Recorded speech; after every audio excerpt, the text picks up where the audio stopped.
Thank you for joining Wars of the Roses.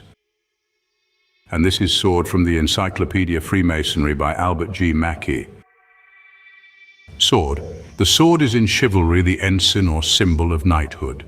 Thus, Monstrelet says, the sons of the kings of France are knights at the font of baptism, being regarded as the chiefs of knighthood, and they receive from the cradle the sword which is the sign thereof. Saint Pelaye calls the sword the most honorable badge of chivalry, and a symbol of the labor the knight was to encounter. No man was considered a knight until the ceremony of presenting him the sword had been performed. And when this weapon was presented, it was accompanied with the declaration that the person receiving it was thereby made a knight.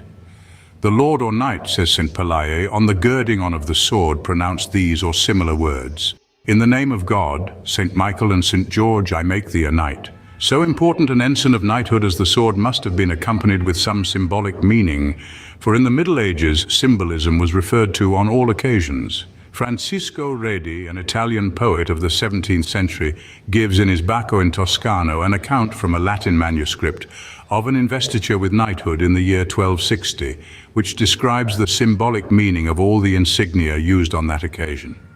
Of the sword, it says, "Let him be girded with the sword as a sign of security against the devil."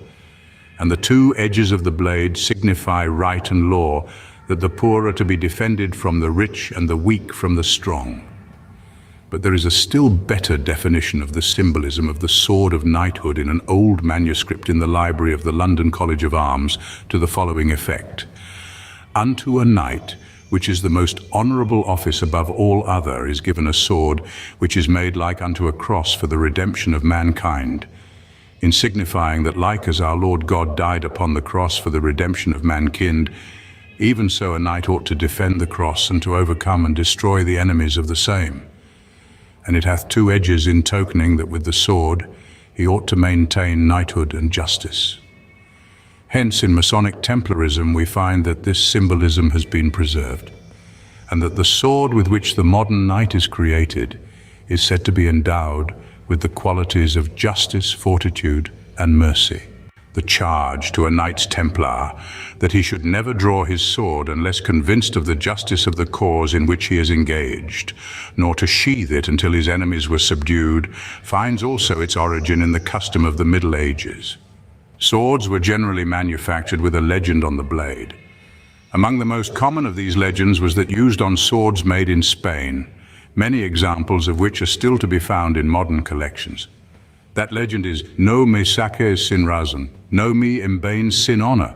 That is, "Do not draw me without justice, do not sheathe me without honor." So highly was the sword esteemed in the Middle Ages as a part of a knight's equipment that special names were given to those of the most celebrated heroes which have been transmitted to us in the ballads and romances of that period. Thus we have among the warriors of Scandinavia the following swords and their owners: Footbreadth of Thorolf Skolinsson, Quernbiter of King Hako, Balmung of Siegfried, and Angavardal of Frithjof. To the first two, Longfellow alludes in the following lines: "Quernbiter of Håkon the Good, wherewith at a stroke he hewed the millstone through and through, and footbreadth of Thorolf the Strong were neither so broad nor so long nor so true." And among the knights of chivalry we have also known the following swords by their names and their owners: Durandal of Orlando, Balisardo of Ruggiero, Collado of the Cid Aroundite of Lancelot du Lac, Joyeuse of Charlemagne, and Excalibur of King Arthur. Of the last of these, the well-known legend is that it was found embedded in a stone as its sheath, on which was an inscription that it could be drawn only by him who was the rightful heir to the throne of Britain.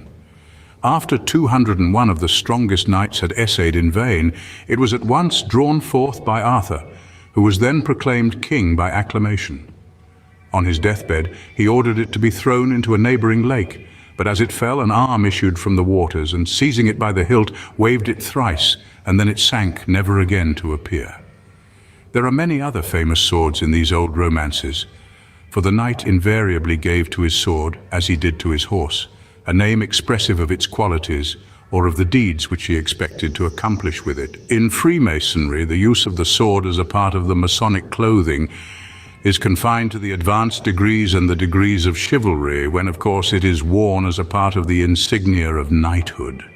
In the symbolic degrees, its appearance in the lodge, except as a symbol, is strictly prohibited.